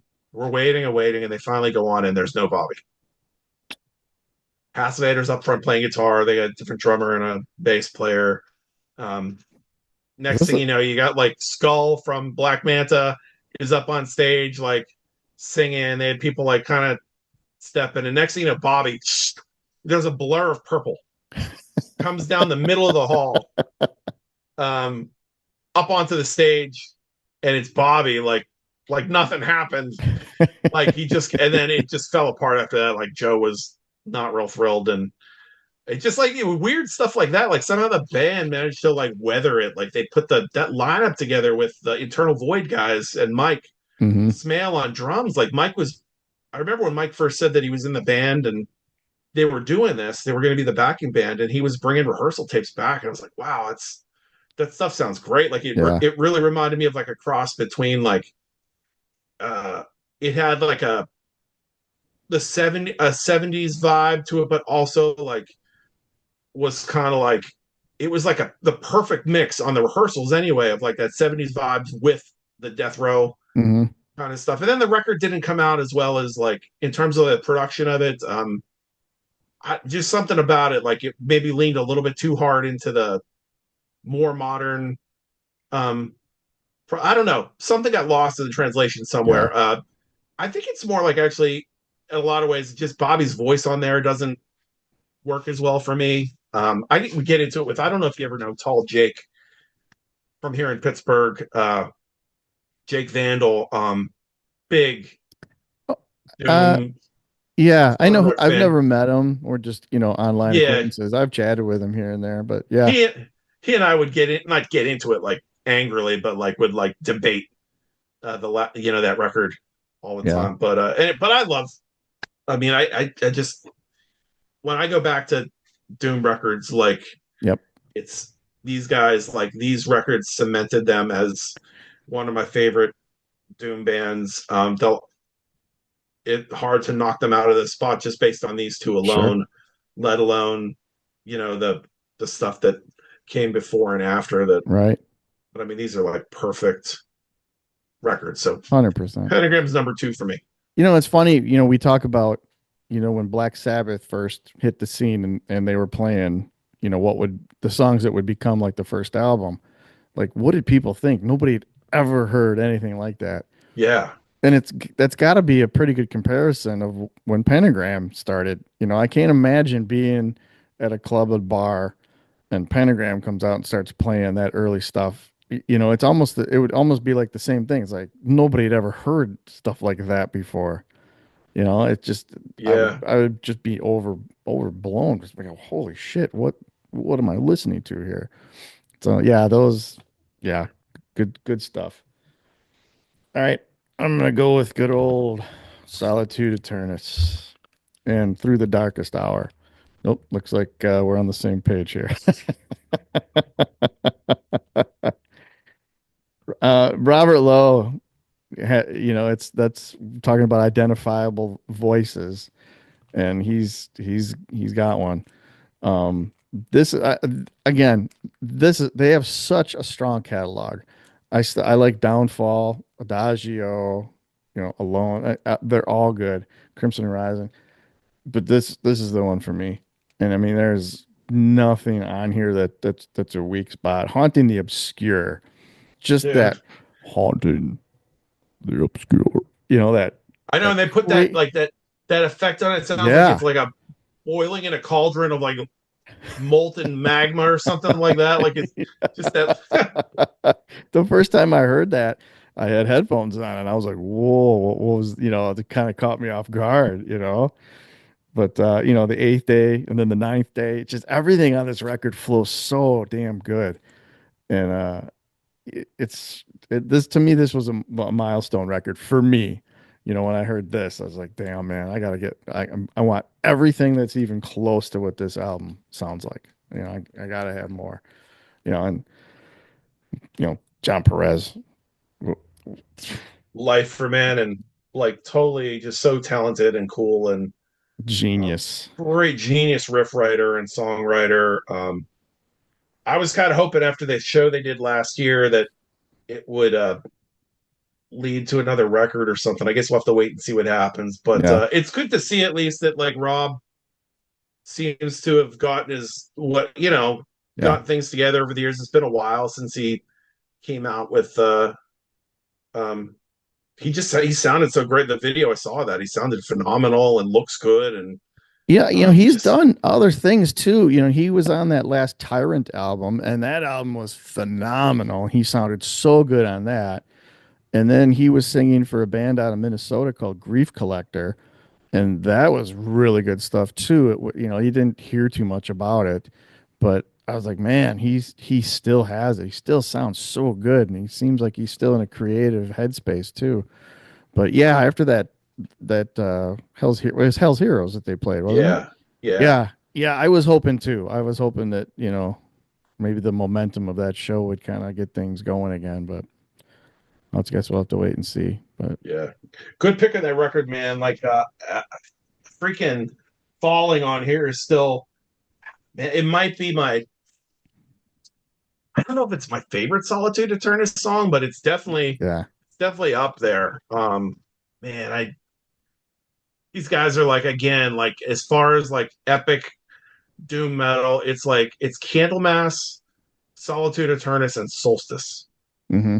are like the and Solstice. The only reason I don't ever like lump them in as much into doom is I think they've kind of like, I don't know if Rich would, I think they would certainly say they came from a doom, their past, they leaned into the doom a bit, but I think they've really grown. They're more of an epic metal band. They I evolved. think They they definitely evolved into yeah, that. they have Yeah. their own kind of vibe. It's not really like, it's hard for me to, I debated like having them when we were going to have a top 10.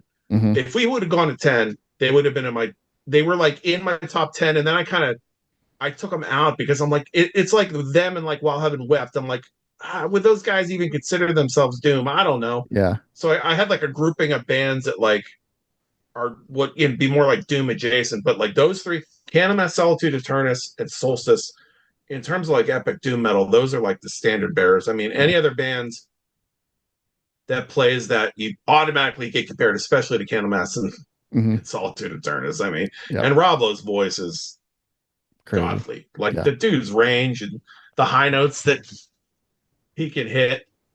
But I yeah, Transcending Sentinels is another one of my favorites, man. That change in the song in the middle there when it Yeah. oh, gives me chills every time. That's a good call on Solstice too. I tend to forget about those guys, but that's another one. That good call on that one. Yeah, dude, like the Sleeping Tyrant and Jesus, I mean, Yeah. just godly bands. But all right, I think we know what this is gonna be. So um favorite doom metal band of all time is Trouble. No surprise. Everything about them. I love Eric's voice. Um, I love the riffs. I love the harmony guitars. Like they are one of the greatest guitar tandems ever, as far as I'm concerned. Oh yeah. Um, the songwriting is phenomenal. They mix the tempos up. They mix the riffs.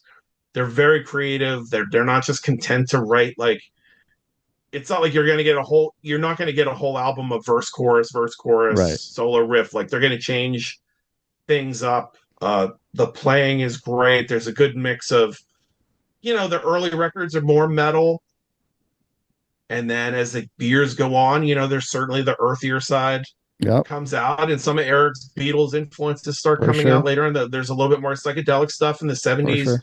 kind of vibe that Bruce brings in. But there's like Sabbath. You can hear Sabbath in here. You can hear Priest. You can hear the Beatles. What Absolutely. I mean, the mood that this band creates, like, you talk about mood. I mean, mood for days Yeah. and weeks on this album. Like, just so. Pray for the Dead, obviously, is anyone that knows me knows that's my Yeah. favorite Trouble song, but The Skull's not far behind. Right. Yep. Um, if I had to pick a favorite record by them, it'd probably, I go between these two. I probably lean towards Yeah. We've talked about Psalm that. Psalm 9. Just it's because it's like it's banger after banger Yeah. on here. This is banger after banger too, but there's a couple spots that aren't like as you know. Um, this one is just a hair more consistent. We're talking about like a 10 versus a 9.5. Yeah. On any given day, actually, the Skull. There's times like where if you ask me, the Skull is my favorite record that they did. But again, I also love Run to the Light, and I Yeah. love the self-titled record. I love Manic Frustration. Like the Sleeper is one of my favorite Yeah. songs they ever did, and that's more of just a heavy '70s like proto metal kind of stomper than Right. like a doomy thing. Whereas like these records are like Yeah. you know pretty much doomy, except but then you got like Assassin, that's like just That's a straight straight up metal ahead. song Yeah. metal. Absolutely. So I mean, Absolutely. just again, like in the Jeff Olson, tremendous. When Holzner's a great bass player when he was in the band. They've always had strong lineups. I Yeah. think, I love Kyle Thomas, and I'm glad I think he does justice to the old material when they play live. 100%. Yeah. I did like the distortion field. I don't like it quite as much as these, but I still think the band has a lot to offer. I'm looking forward to more music from them. They're tighter than a cat's ass live. Anytime I've ever seen them, Yep. they've been really good. And I think Eric is well missed, man. I mean, his voice was very unique. Um, Somewhere in there, a combination of the lows. He did those lows that like leaned into the Lennon thing a little bit more, the Jim Morrison, but then you had the Ian Gillan meets Robert Plant meets Ozzy in a street fight kind of vibe, and no one again like Messiah, like no one sounds like Eric Wagner. Right. I mean, no one sounds like Instantly. Bobby Liebling. Like you Yeah. instantly know these guys when you hear them sing. No one sounds like Wino. Right. It's like there's just all these voices in this style of music. Like even Robert Lowe, like he's Yeah. identifiable as hell. Yep. Absolutely. Scott Reeders is another one. Like Another one. it's like it's cool because these bands like don't feel like they have to have Bruce Dickinson Mark II or Halford Right. Mark II. They have like these unique, creative individuals in the band, and And they work with beyond, that, and they yeah, groom that into, the identifiable voice that it is for each of those, respected bands. yeah, and beyond Trouble, like the Skull records are really good, and the Blackfinger stuff. Like I've always appreciated Eric's work outside of the band too. I like the Super Shine record that Bruce did with Doug That's a great Pinnick. album. Was never real big on the Wet Animal thing that Rick did. Nothing against Rick. Rick's talented as hell, but that record was a little bit too like That's I different. don't know, modern or something Hmm. for me. Whereas the other ones were more up my alley. But yeah, man, I really miss Eric's vibe, and I love Trouble. I've loved them since it was. I'm so glad I got to see them. I wish I would have got to see people out here, dudes out here in the tennis guys and stuff saw them at Mancini's here in Pittsburgh on the Skull Tour, and I Yeah. would love to have seen them going back that far. I saw them on Run to the Light, which is, yeah, I mean, still, I'm Still, old. yeah. That's pretty. That's many. It's 40 years ago. Yeah. Um, but that's like one of those shows that if I'm talking to someone younger, it's not. I don't do this as like a. It's not like a move or something, but it's one of those things that it's kind of like it's one of those ones that you have in your pocket that you're like, Yeah.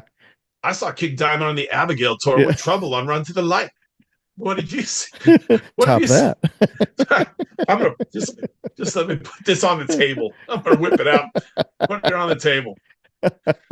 Royal It's flush right there. it's just like one of those shows. Like there's a handful of shows I have that are always like, oh, I saw that. I saw that when I Yeah. was a kid, like 40 years ago. Right, right. That's definitely one for me too. I like to toss that one out every once in a while.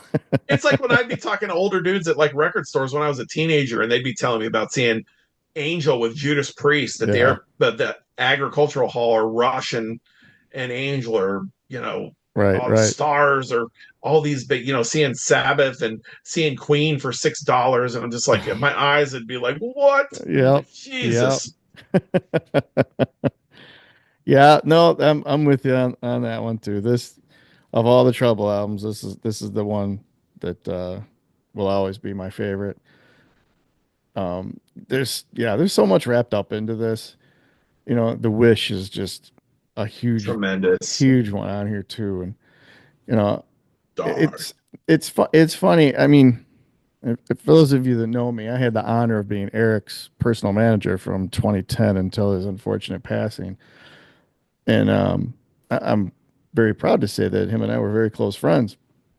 But hearing the stories that went into this album, and Eric explained his headspace during this time puts a whole new spin on everything that's in this album, and just a prolific vocalist and musician. And again, I was with him every step of the way through all of the Blackfinger, the two records we did with Blackfinger. We did a little tour. Well, actually, yeah, we played 31st Street Pub with Argus and Brimstone Coven. And when the Skull came about, I did a little bit of booking for the Skull, but that was kind of its own entity. But everything else, and then working with Eric on his solo album, and just Tremendous record. yeah, yeah, fantastic record. But just getting to know Eric on that level was very rewarding. Um, I don't have enough good stuff to say about him, and definitely miss the guy like so much, man. The guy was really, everything he did had its place. Every lyric he wrote had a reason for being there. The last word of every verse was thought out so that it would blend right into the first verse of the next song.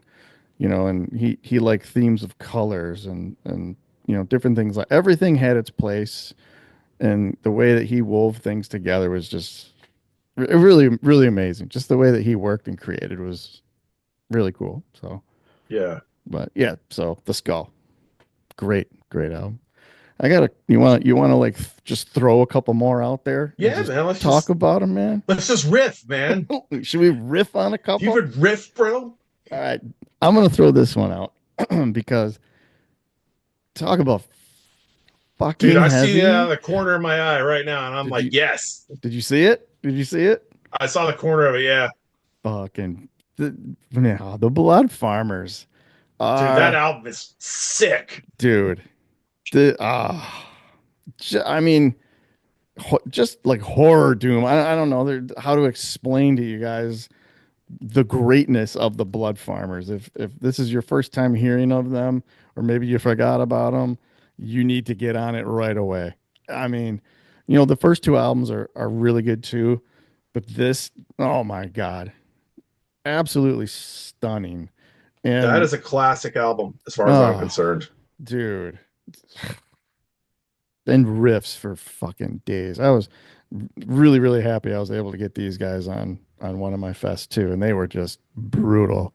And it was you were there. I think Arcus Yeah, played the second one where the air conditioning broke, and it was I like think. it was like Yeah, 150 fucking degrees in there. And I remember, dude, it was like walking into a wall of like hot syrup when you got into the main room and Blood Farmers were playing, and it just all worked. It was so thick in there, and then you got the Blood Farmers playing. I remember thinking like, "Damn, this is a I gotta take that mental snapshot of this moment, man." yeah, dude. And how about Eli's voice, man? It's like he's like the Oh, John Bush of Doom. Like oh, he is. get that real like manly, like Yep, masculine, like kind of like you said, like I think he sounds a lot. I think he and Bush have like similar very. voices and great, great bass player. Dave, Yeah. great guitar player. Oh, Just that Dave Zilkin is way underrated, man. If people are looking into super. Doom and talking about tones and great guitar players, yeah, Dave should be in the conversation for that too. And Tad Lager did a phenomenal job, Yeah, pounding Tad the was drums great. too. Tad's fantastic. Yeah, So, and I feel fortunate to have seen them like a few times. There was the seeing them at Doom or Be Doomed, and then um, Your Fest, and then we played the Hammer Doom Festival with them over in Europe, so it was cool to see him. And Dave was like sick as a dog on that tour. yeah, He had like terrible like flu or something, but then he was having, I guess he like was having issues like from having to take Tylenol.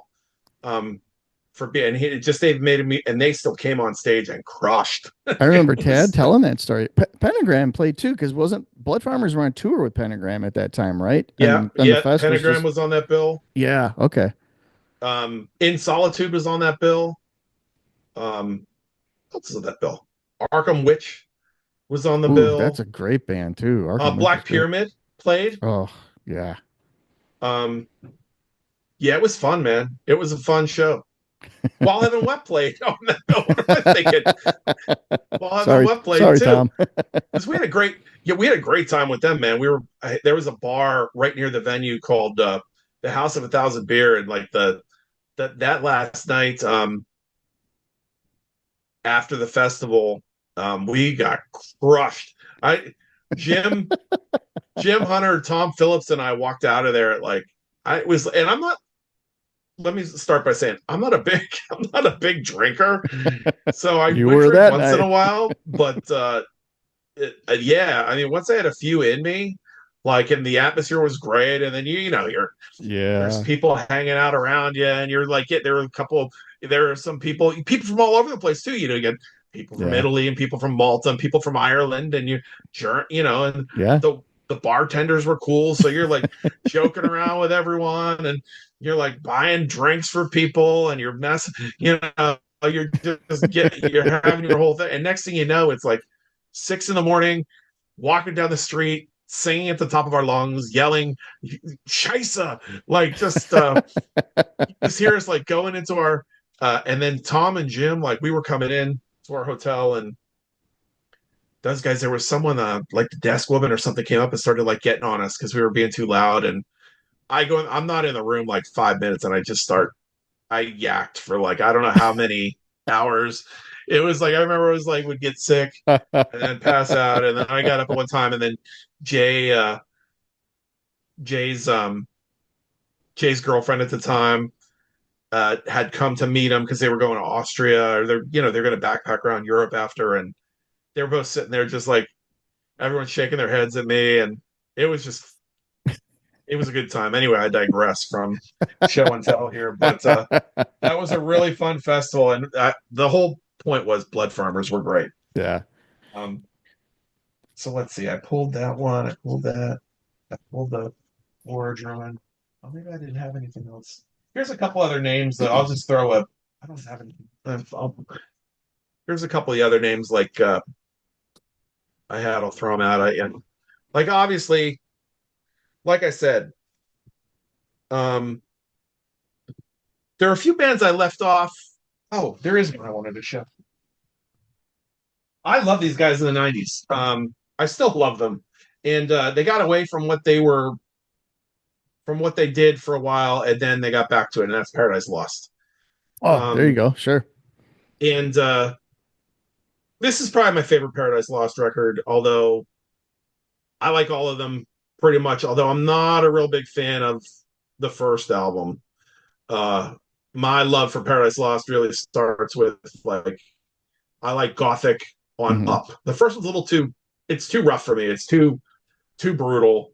I was never a big I do like some death metal. But I was never like a huge death metal guy, and that Yeah. Lost Paradise never really like it's too it's not that it's too heavy for me. It's just too the vocals are too guttural on it. Yeah. Like Nick Holmes sounds like you would never know like from listening to this that he sang like that Right. Isn't at that one funny? time. Yeah. Yeah, but I think this was like I think this is probably like their peak of popularity too, like this and Icon, um, and then 1 second I thought was good, but by that point they started getting into more goth Yeah. kind of thing, and then I it love became 1 second. I think that's I really think good. it's a great record. I like Man. Host a lot too. Like even though it sounds Yeah. kind of like it's more like Depeche Mode territory, and then like Yeah.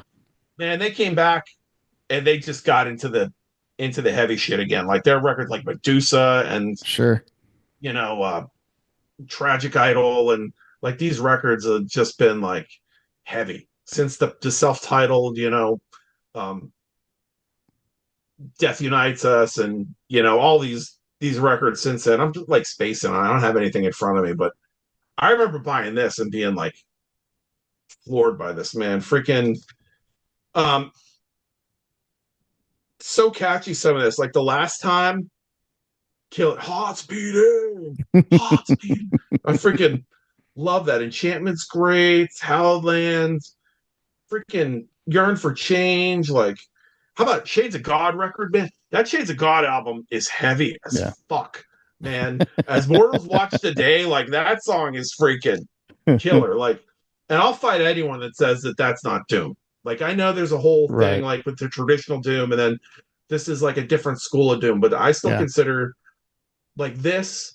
And then the reason I'm that sparked me to pull this record up was that I put there's a few bands I had that again we talked earlier about While Heaven Wept and Solstice, and then I Sure. also had Anathema on my list, Right. and like I don't know, Anathema had a period there where it was like you had that British big Right. three kind of the death doom with Anathema, My Dying Bride, and Paradise Yep. Lost. I was just going to bring up My Dying Bride too. Yep. You're absolutely right.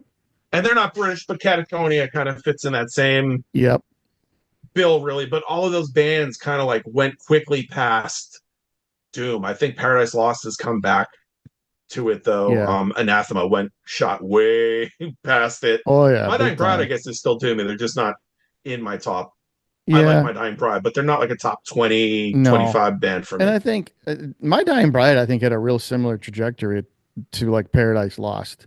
They kind of had that pinnacle album, and then everything kind of took a left turn, and like Paradise Lost came back around. Now I haven't really followed up much on My Dying Bride, but they seem to have kind of gone off to who knows where. I don't know. I could be completely wrong on that, but the last time I checked in with the stuff they were doing, I was like, okay, I'm not getting it. It's So yeah, it's been a while. I know that they had that like Gods of the Sun. I thought was really good, and then they very made that good. left turn into whatever blah blah blah point blah blah Yeah, complete, which everyone hated when it came out, and they kind of had to rebuild yeah. from there.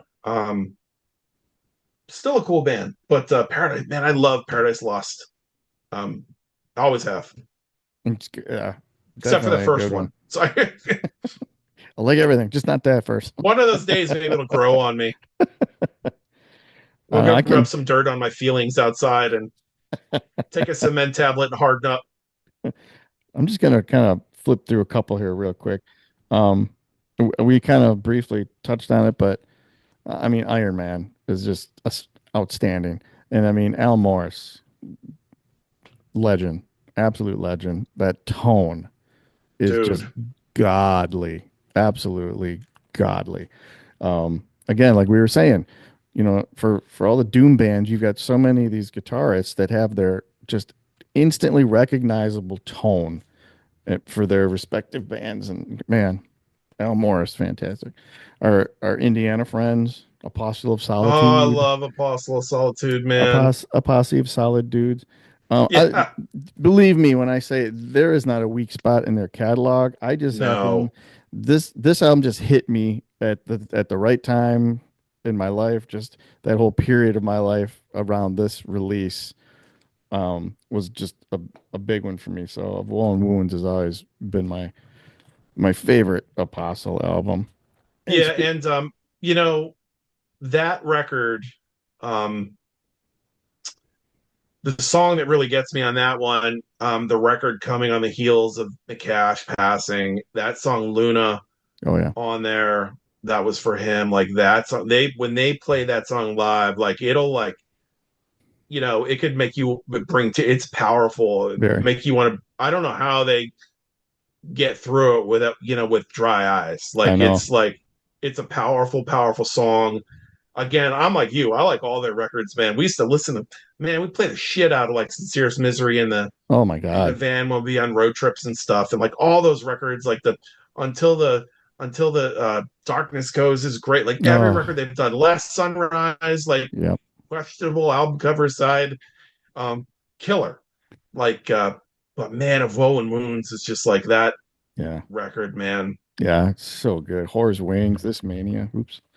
And it's kind of funny too. Sincerest Misery. There was a point too where we used to play The Messenger like over and over and Yeah, over again because it's just so good. And I'll just quick make another note of our other good Indiana friends, Gates of Slumber. Again, not a weak spot in their catalog. This just happens to be the one that I enjoy the most. And I know that I've heard this one referred to a little bit more as like their power metal album. This one is a little bit more upbeat, and there's a lot going on in this record.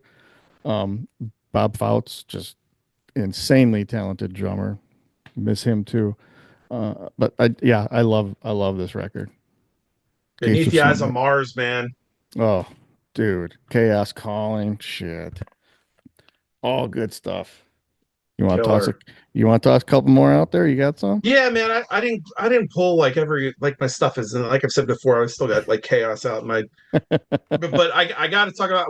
I did briefly bring up Place of Skulls. I love them. Yeah. I love those records, especially Nailed and The Black is Never Far. I don't know how many times I played The Black is Never Far when Uh-huh. I got it. That record was just a powerful record. And I Really love good the record. song Dead off the Nailed album is Yeah. phenomenal. But I love everything that Place of Skulls did. The one that I thought was like a little bit of a head scratcher at the time, and still a little bit, is With Vision. I know I knew you were going to say that. I knew a you were lot going of to say people that. love it, but I told Victor that I said to Victor that I felt like that record. I felt like he and Wino kind of like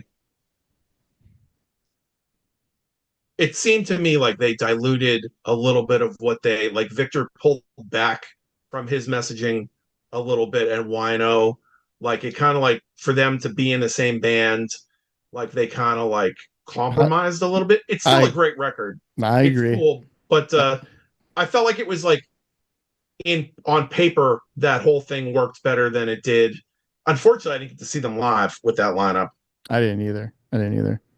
That would have I been think you're awesome. right though. I think there was not tension, but I think there was a lot of I don't want to step on your toes kind of thing where it felt like I think they held back a little bit on their performance. You know what I mean? When I Yeah, listen to that record, it's still very good, but I'm always left thinking, man, I got a feeling they could have really let loose a lot more and really put it out there. yeah, But I do really like that album a lot. yeah. They're killer. And then I had like we I can't go without mentioning Pale Divine. Those guys have been just free, especially for me. I like all their records, but man, Cemetery Earth, Yeah, like that does it I for was you. so glad that that got a I think vinyl that's yeah, reissue. I love that. I got to get that on vinyl, man. yeah. Thunder Um, Perfect Mind. yeah, I mean, some freaking Judas Wheel, like Revelation, another great band. I mean, you can't not mention them. You have to mention John Brenner, like brilliant guitar player. And then you had Bert Hall and Josh Hart, and Yep. you know, Steve Brannigan. I mean, great. Dennis Cornelius. I mean, the Just different gonna say lineups that. of the band, like it all worked. Actually, that Like that is my favorite Revelation, but yet so far, oh, I another love Yet So like, Far. oh God, so good. And That's killer. I'll make a quick mention of Reverend Bazaar, another one that kind of flew under my radar at the beginning, and then actually I think Carl Simon turned me onto those guys. And then I don't know, you ever heard of these guys?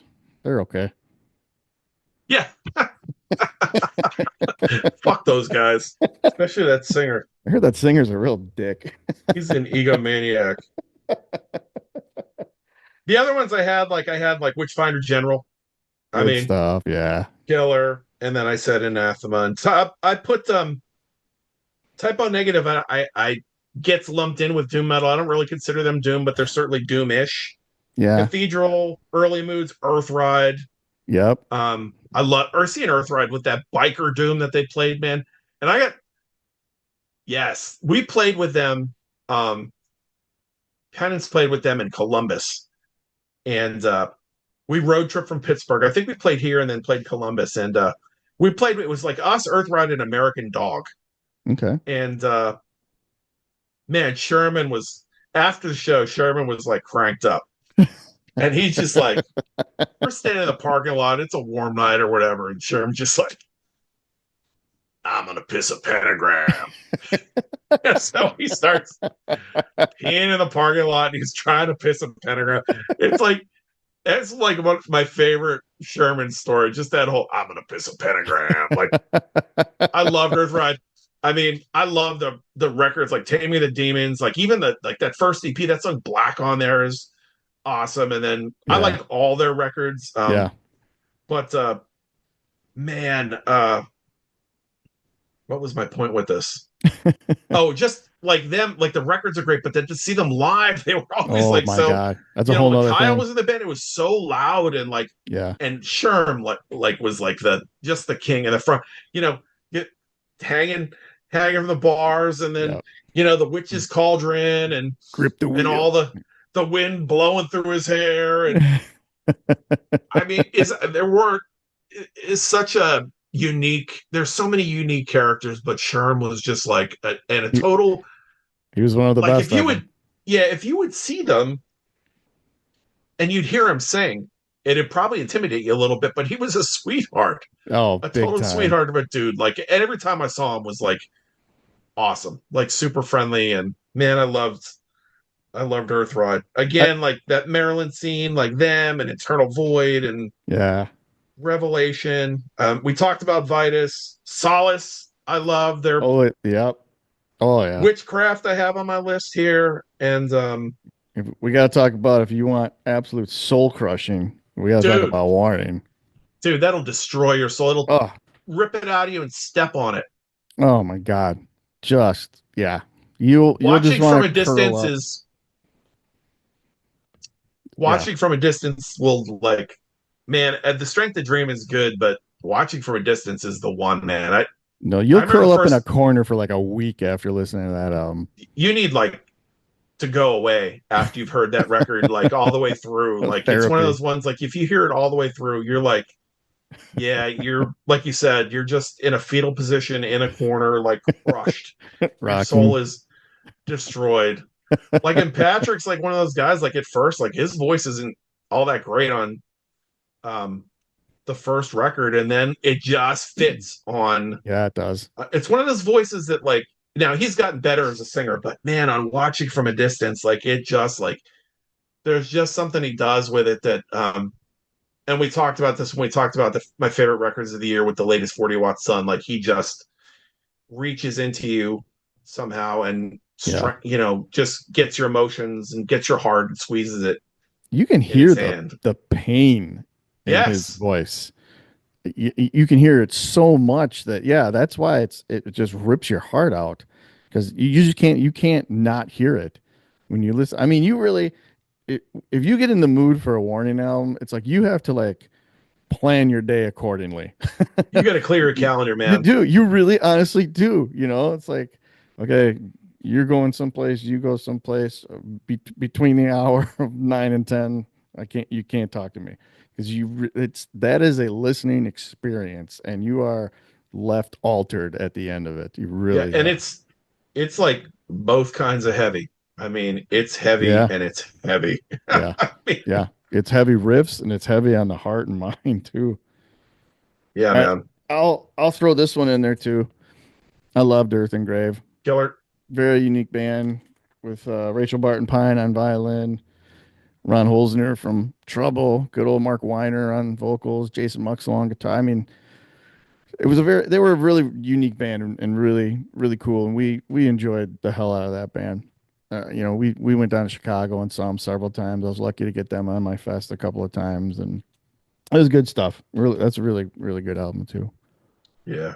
Yeah, and then I'll throw in the last one I'll throw in there. I don't know if I mentioned him or not, but like I know I mentioned Solace, who live or like again, like Massive watching Tommy on stage, like just make that guitar, scream. Yeah. just him like ringing the sounds that he does out of it, just the riffing and just a killer band. And I wouldn't necessarily like. I think they are doomy, but they're not necessarily like if you think of like straight up traditional doom, like and you listen to them, you might not. But when you really sit and listen to the records, it definitely fits, and they fit in with like you could put them on a bill with Ordruin and Easily. all Yeah. these bands, and they're killer. But and then Lost Cruces, man. I mean, Oh, there you go. I overlooked that one. That's terrible of me, but yes.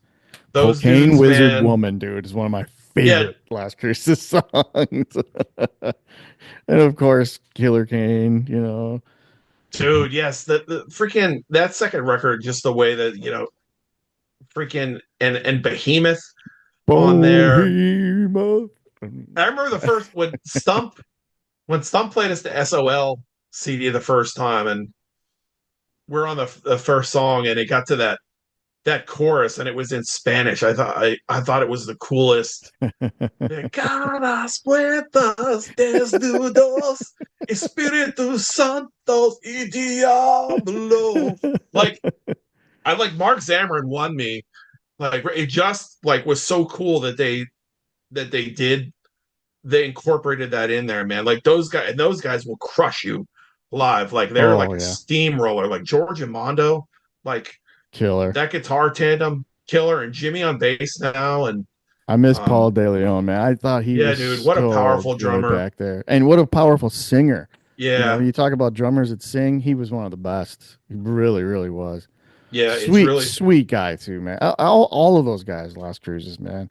Again, I was lucky enough to have them come up my way, and just all around good people, good dudes, man. George, Mondo, yeah, Jimmy, yeah, always a so good. pleasure to hang around with. And we played with them in Frederick one time. And just like family and stuff they had when they Esmeralda was there and Yeah, her son Michael was there, and they were just always so cool to hang out with. George and Mondo are great, and man, yeah. just Lost Crusades rules, man. All their records are killer, man. Great tone and just vicious live bands, like just straight up, just will slay you.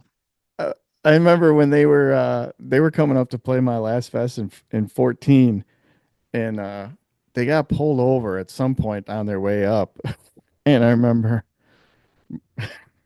Mondo had to eat everything because they didn't want to get caught. Jesus, And I remember when they finally played, he was okay and everything, but I think it was George was like, "Well, Mondo was forced to eat everything he had, so if anybody can help him replenish the supply, it would be greatly appreciated." Just I love those goofy stories that you hear like from the road stuff. I forgot all about that till you just brought up Last Cruise. Good stuff, man. yeah, man. Well, I don't know for being a Doom episode, I feel like we laughed and Too many smiled laughter, more too than much laughter. yeah, There yeah. was too many laughter. They're not true Doom. They're not true Doom at There's all. no. This is not the circle of true This is not doom. the circle of truth. Do you remember that whole thing? Oh, of course I do.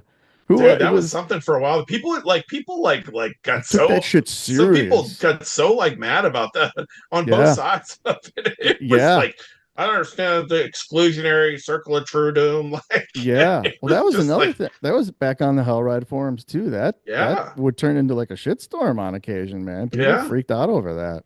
Oh yeah, I remember all that too. That was, and here we are now, We're laughing gonna have to about do it. that. I know we've talked about that, but we have to definitely we're gonna do an episode one of these days on gatekeeping and Yeah, um, stuff like that. But yeah, that was one of those things. It's like even today, it's kind of like the the definition of what doom is has morphed so much over the years that and I know sometimes I'm guilty of this being an old man yelling at sky like seeing yeah, bands called doom that I'm like is that really doom yeah, though? I mean your doom chart like is a lot of that doom or and yeah. that's just my opinion. I'm not saying people are wrong. I mean because everyone's perspective on what's doom and Right. if you grew up in England on that trio of bands, Paradise Lost, Anathema, and My Dying Bride, that's your That's maybe your you're into doom. funeral Yeah, doom and death doom and stuff like that. That's yeah. your doom. Traditional doom to some people is like stoner. It's more Right, like stoner rock for them. Whereas to me, there's a clear, you know, there's a difference between I see stuff getting called doom that's more like stoner. I mean, right. it is kind of silly getting into all the splitting of hairs. I mean, we're so old that when we were kids, it was just like music. Yeah. No, It's that's just true. heavy metal and hard rock. Now it's like there's so many subs and you can't help it sometimes when you're of a certain age. It's stuff you grew up with that was called like, we called Trouble Doom, we called Candlemass Doom when people are saying, well, that's not Doom. This is Right, right. Doom over here. Like, so um we'll do an episode on that though. We're not gonna Yeah, we'll we'll save the have to conversation for that. It's we will coming up. keep It's coming up. We've we been will planning keep this the one. keep the gates in a future episode. But we would like to hear your favorite doom metal bands and records and songs. Put them all down below and subscribe. If you don't subscribe, we're going to send copies of Watching from a Distance to your house and make And and you will make you be listen to it. gutted. You will be And gutted. then you will subscribe. We will blare it. We will park outside of your house and play that album on 11 until you bend to our will. You will come out crying with your heart in your hand and saying, "Yes, I subscribe, Mike and Butch. I subscribe." Neither Odin nor Crom will be able to save you. All right, man. Good one. Good one. It was fun, man. Doom. Doom. This was good. And I got to be real honest here before we sign off. In the last couple of years, I have not listened to a whole lot of Doom, to be real honest with Same. you. I've been on the light side of it, but after our conversation tonight, and I'm looking at this pile of records in front of me, I think I know what I'm doing this weekend. I'm going to revisit some classics, some old friends, we'll say. Yeah. Same, man. All right. It was a good one. So Yeah. put, like Butch just said, put your favorites in the comments, like and subscribe, and we will see you on the next episode of For For the Sake sake of of heaviness. Heaviness. Happiness. Heaviness. The power of Happiness. heaviness compels you. The power of heaviness compels you. Oh, shit. We just extended the episode by like 3 hours. Yeah, this was a Doom episode, man, because it went on for a long time. We're going to break it into 2-minute segments and make you all suffer. Part one of a 16-part episode. Yeah. New miniseries. We're just scratching the surface, folks. You don't have any We'll idea be here what a you're week. looking for. Tip your bartenders. Tip your waitress. Tip your waiter. Later.